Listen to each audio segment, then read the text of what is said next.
That was a great lecture. Lexington, Kentucky. Great club. Really, actually, we had a really good turnout for that club too.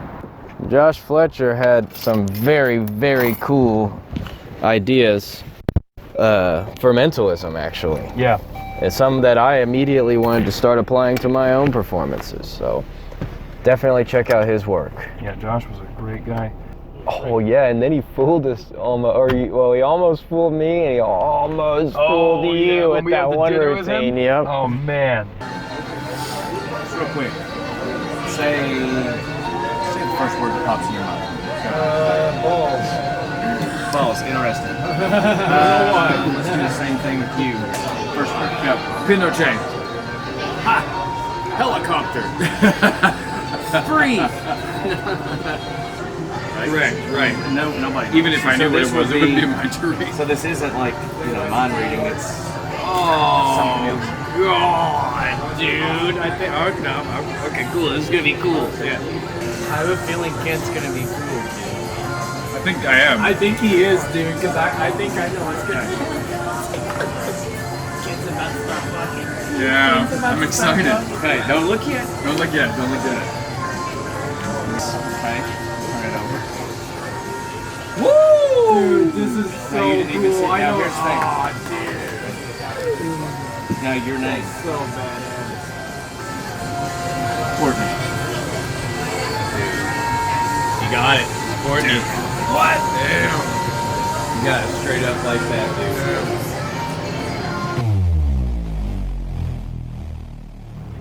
Josh actually, yeah, like you said, he almost fooled me, man. What was really funny about that was he was about to fool me really badly, and then I remembered I had seen some of Mark Paul's stuff before, and he did something similar.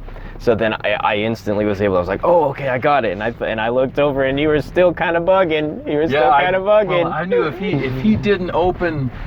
Yep. Yeah, if he didn't open that other envelope. Yep. Or if he, I don't remember the exact thought that went through my head, but it was like, if he doesn't have to do X to get that information, I'm gonna be fooled as. Yep. Thought. And I saw, and once you saw that I figured it out, then the real challenge was on. Then you really started. As soon as Watkins said, "Oh, I got it," but he's gonna get you, and I was like, "Oh shit." Yeah, you're like, now I gotta get it. Game on. Yeah. I'm sitting there, all the gears are turning, man, and you can see it too. Yep. We are so bad at taking pictures with people. Here we go again.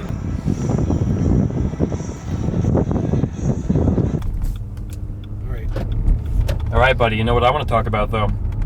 Our King of Desouza's Prussia. place? Yep, that's Yep. right. Desouza's Den of Deception. Definitely one of my top stops. That was the next stop.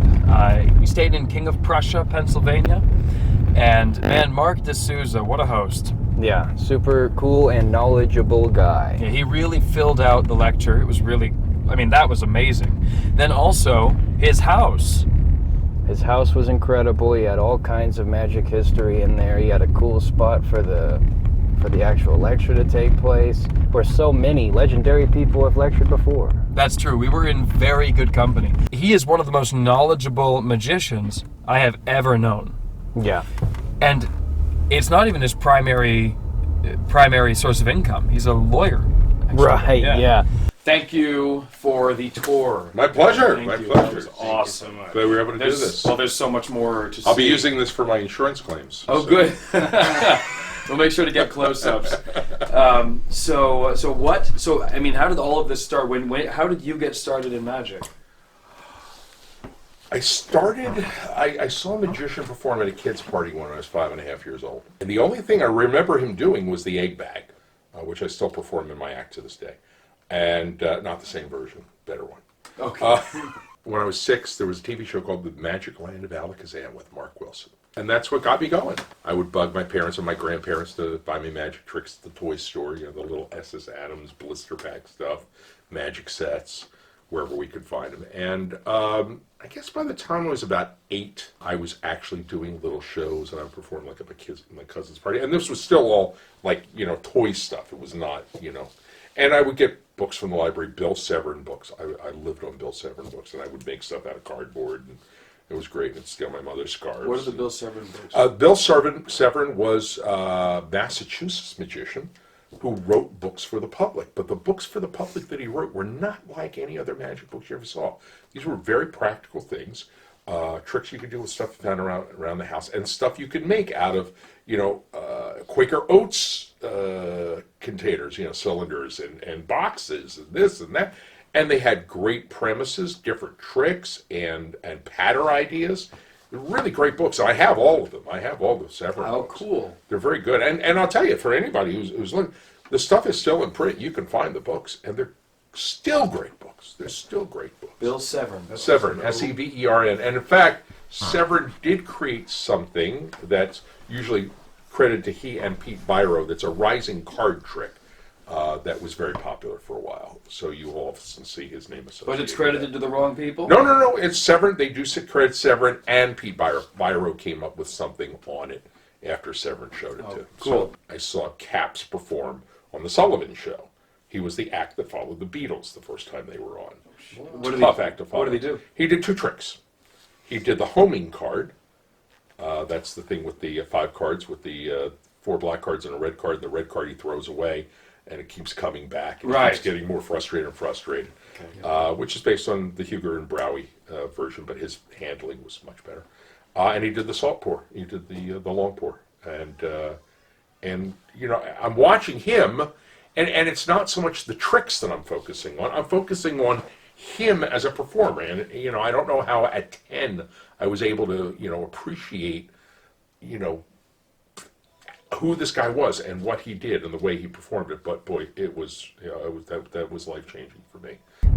So you walk into Desouza's house from like the basement level in the back or the side of the house, and you walk right into this massive magic collection with all of these antiquities, and he has a story behind every piece in there. Tons of ancient cups and balls, books, this massive library, mentalism library, which he wasn't going to let us into for some reason. Yeah. I'm going to sneak over there later at some point. Yeah.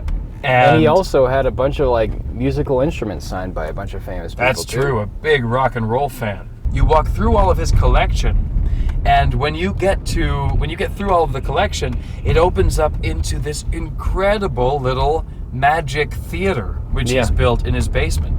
Yep, and it has all these posters signed by people and stuff like that. Yeah, and one of the things that stood out to me on top of that stage that he had there in the actual lecture space was he had one of those old plant gimmick things that Robert Houdin made. I don't remember what it was called, but it was the tree that had the fruits and stuff. The orange tree, yeah. And that was super cool. He had a replica of that. That was pretty dope. Yeah, that was very, very cool. You got to see this theater. If you ever get a chance to go and visit Desouza or support one of the lectures or workshops that he holds there. By the way, he fills that place up.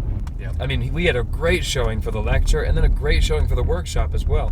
So, big thanks to Mark for that. But if you get a chance to support him in any way, definitely do it, because what a guy, what a great guy.